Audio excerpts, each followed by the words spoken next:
السلام علیکم ورحمۃ اللہ وبرکاتہ۔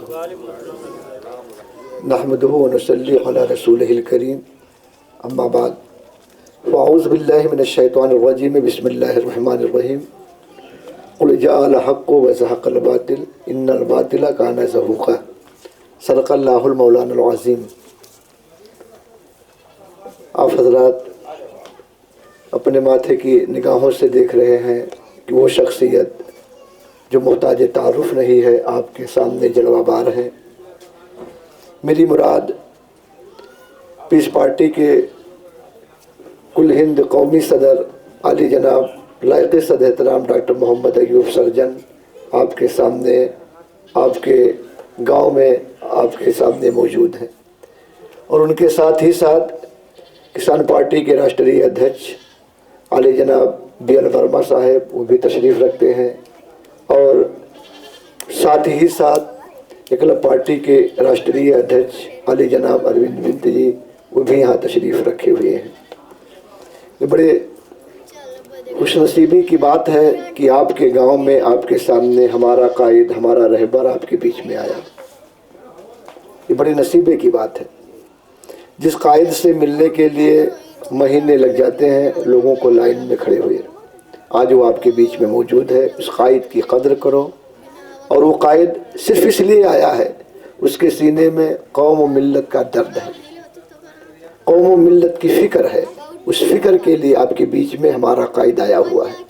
قرآن مقدسہ کی میں نے جو آیت کریمہ پڑھی، جاء الحق وزهق الباطل ان الباطل کان زہوقا، حق آیا باطل مٹ گیا، حق آیا باطل مٹ گیا۔ بے شک باطل کو مٹنا ہی ہے، باطل کا مٹنا ہی تھا۔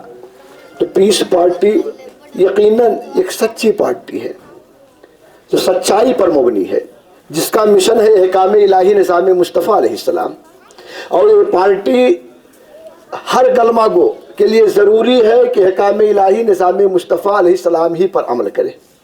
ہر کلمہ پڑھنے والے پر یہ فرض ہے کوئی احکام الہی کو مانے، نظام مصطفیٰ علیہ السلام پر قائم رہے۔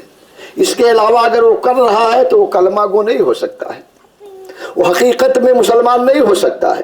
اگر وہ احکام الہی کا منکر ہے، نظام مصطفیٰ علیہ السلام کا تابع دار نہیں ہے، پابند نہیں ہے، تو اللہ کی قسم وہ مسلمان نہیں ہے۔ یہی بات بتانے کے لیے ہمارا قائد، ہمارا رہبر آپ کے بیچ میں آیا ہوا ہے۔ آپ لوگ ہمارے قائد کی باتیں سنیں گے۔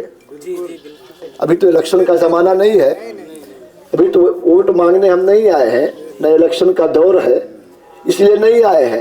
صرف ہم اپنی باتیں بتانے کے لیے آئے ہیں، آپ کی باتیں سننے کے لیے آئے ہیں۔ آج اس قوم کی کوئی پہچان نہیں ہے جس قوم کا کوئی رہبر نہ ہو۔ تاریخ شاہد ہے، اللہ کی قسم، تاریخ 1400 سال کی تاریخ اٹھا کے آپ دیکھ لو، آج کی نہیں 1400 سال کی تاریخ اٹھا کر کے دیکھ لو۔ تاریخ اس بات پر شاہد ہے کہ جس کا کوئی رہبر نہیں، جس کا کوئی نیتا نہیں، جس کا کوئی رہنما نہیں، وہ قوم دنیا سے مٹ چکی ہے، مٹ گئی ہے، برباد ہو گئی۔ اس کا کوئی نام لینے والا نہیں ہے، اس کے نام و نشان کو مٹا دیا گیا ہے۔ ہماری تاریخیں آج اسی لیے مٹائی جا رہی ہے، ہمارے اتہاس اسی لیے آج مٹائے جا رہے ہیں کہ ہمارا آج کوئی قائد نہیں ہے، آج ہمارا کوئی رہبر نہیں ہے، آج ہمارا کوئی رہنما نہیں ہے۔ رب کعبہ کی قسم، آج ہمارا کوئی رہنما ہوتا، کوئی رہبر ہوتا، کوئی نیتا ہوتا تو آج ہماری تاریخیں موجود ہوتی، ہمارے اتہاس کو لوگ پڑھتے اور پڑھاتے۔ تاریخ اس بات پر شاہد ہے، جس کا کوئی قائد نہیں، جس کا کوئی رہبر رہنما نہیں، اس کی ساری نشانیاں مٹا دی جاتی ہیں، وہ مٹ جاتے ہیں، وہ قوم ہی مٹ جاتی ہے۔ 100 سال پہلے علامہ اقبال نے کہہ دیا تھا کہ نہ سمجھو گے تو مٹ جاؤ گے ہندی مسلمانوں، نہ سمجھو گے تو مٹ جاؤ گے ہندی مسلمانوں، تمہاری داستان بھی نہ ہوگی داستانوں میں۔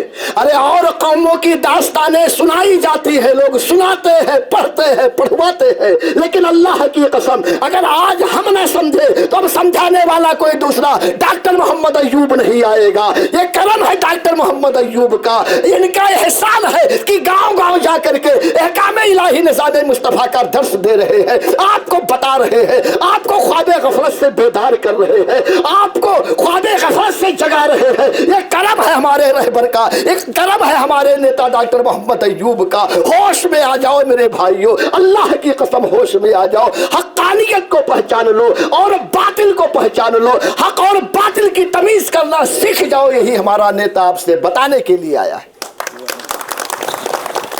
حقانیت کیا ہے؟ ایک بات میں اور بتا دوں، اس کی میں تقریر کرنے کے لیے نہیں آیا ہوں، کیونکہ میں مقرر آدمی ہوں، بولوں گا تو بولتے رہ جاؤں گا۔ میں آپ کی باتیں سننے کے لیے آیا ہوں، اور بڑی ذمہ داری کے ساتھ ایک ذمہ دار قائد کے سامنے، جو قائد اعظم کے نام سے جنہیں لوگ جانتے ہیں، علماء کرام نے ہر مسلک کے بلا تفریق مسلک و ملت کی بات کر رہا ہوں، بلا تفریق مذہب و ملت کی بات کر رہا ہوں، ہر مسلک کے علماء مفتیان اعظام نے ڈاکٹر محمد ایوب کو اپنا رہبر، اپنا رہنما مان لیا۔ یہ ہمارے سیاسی قائد ہیں، سیاسی رہنما ہیں، سیاسی امیر ہیں، سیاست میں ان کی اقتدا ہم پر فرض ہے۔ اگر ڈاکٹر محمد ایوب یہ کہہ دے کہ آپ بی ایل برما کے ساتھ کھڑے ہو جاؤ تو ہم پر فرض بنتا ہے کہ ہم بی ایل برما کے ساتھ کھڑے رہے۔ اگر میرا قائد یہ کہہ دے اروند نشاد کے ساتھ میں آ جاؤ تو ہمارا فریضہ ہے کہ ہم اپنے قائد کے آواز پر لبیک کہتے ہوئے اروند نشاد کے ساتھ میں کھڑے ہو جائے، یہ ہمارا فریضہ ہے۔ اور یہی قرآن بھی کہہ رہا ہے، یہ حدیث مصطفیٰ علیہ السلام بھی کہہ رہی ہے۔ قرآن کا ایک آیت، صرف ایک آیت کا ایک ٹکڑا میں بتا دوں، 5واں پارہ 5واں رکوع سورہ نساء آیت نمبر 59، پارہ نمبر 5 رکوع نمبر 5 سورہ نساء آیت نمبر 59۔ میرا رب ارشاد فرماتا اولی الامر منکم، اولی الامر منکم، تمہارا امیر تمہاری جماعت میں سے ہو، اس امیر کی اقتدا تم پر فرض ہے، لیکن وہ ہو کہاں سے؟ تمہاری جماعت میں سے ہو۔ جو ہماری جماعت میں سے ہوگا وہی ہمارا امیر ہو سکتا ہے، اسی کی اقتدا ہم پر فرض ہے، اسی کی بات ماننا ہم پر ضروری ہے، لازمی ہے، اسی امیر کی اطاعت ہم پر فرض ہے۔ لیکن ایمان سے بتانا 78 یا 79 سال ہو گئے ہیں آزادی کے بعد سے، کیا ہم نے اپنوں میں سے اپنا امیر کسی کو مانا ہے؟ بتائیے، اپنوں میں سے اپنا امیر کسی کو ہم نے مانا؟ پتہ ہی نہیں تھا نا۔ رب کے یہاں آپ کی پوچھ تاچھ ہوگی کہ نہیں ہوگی؟ ارے یہاں آج ڈاکٹر ایوب کی عدالت میں بیٹھے ہو بچ جاؤ گے، ہمارے بھائی قاری احمد ظہور ان کے سامنے بچ جاؤ گے، علامہ ظہور کے سامنے بچ جاؤ گے، علامہ ضیاء کے سامنے بچ جاؤ گے، لیکن رب کے سامنے کوئی بچ سکتا ہے؟ ہر ایک کی پیشی ہوگی کہ نہیں ہوگی؟ رب اس کے بارے میں پوچھے گا کہ نہیں؟ طالب العلم فریضۃ علی کل مسلم و مسلمہ، علم کا حاصل کرنا ہر مرد عورت پر فرض ہے۔ آپ نے کیوں نہیں سیکھا؟ آپ اللہ کہے گا میں نے عقل دی تھی تجھے، وقت دیا تھا، تندرستی دی تھی، صحت و تندرستی دی تھی، عقل دی تھی، تو نے علم کو کیوں نہیں سیکھا؟ وہاں پر آپ کا کوئی بہانہ نہ چلے گا۔ اور آج اس بہانے کو ہمارا قائد ختم کر رہا ہے، یہ بتانے آیا ہے، اللہ کا یہ فرمان ہے، رسول ہاشمی کا یہ فرمان ہے کہ اپنی جماعت میں سے اپنا امیر منتخب کر لو، اور ہم نے اپنا امیر اپنے نیتا ڈاکٹر محمد ایوب کو چن لیا ہے۔ اللہ کی قسم یہی ہمارے امیر ہوں گے، تو یہی ہمارے امیر ہیں، یہی ہمارے نیتا۔ اور آپ حضرات بھی ان کی اقتدا کریں، ان کی اتباع کریں۔